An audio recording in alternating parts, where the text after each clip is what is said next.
The same is true for spirituality. People tell us the same thing, like, no, just got to believe harder. Don't ruffle feathers, don't upset anybody, blah, blah, blah.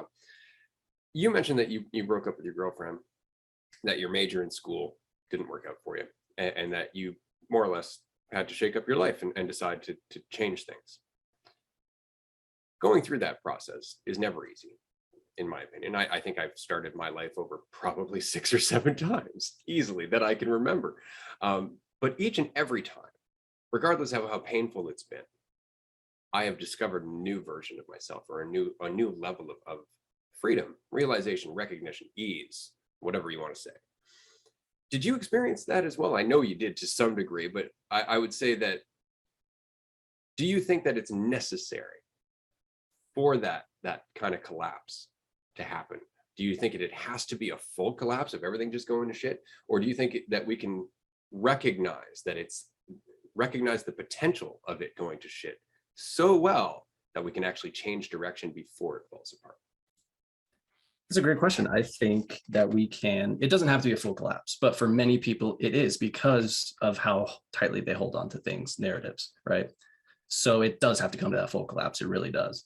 But for people who are a little bit more aware and maybe can see where their consequences, like Andrew, like he can see the consequences, or like he understands that there will be consequences to certain things. If you can see the consequences, then you can change your life, and that collapse won't be as collapsy, if that's the word we want to use here. It won't be as hard. It won't be as difficult.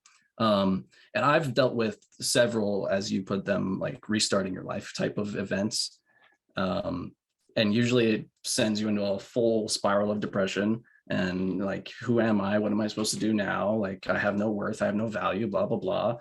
But I think it genuinely needs to happen. And I think it needs to happen for a lot of people, because they are just living in those narratives that they're so stuck to.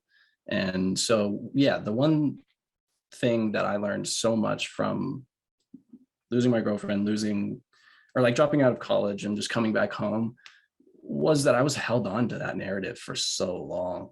And my most viral TikTok video is actually about the inner child healing. It's like the one pinned on my page. And it's about how people hold on to inner child narratives during conflict, like how their parents dealt with them. You know what I mean? So I just really think that, no, it's not necessary for it to come to a full collapse in order for you to change your life. But I do think that a lot of people experience that because of the way that they hold on to narratives. That was a great answer.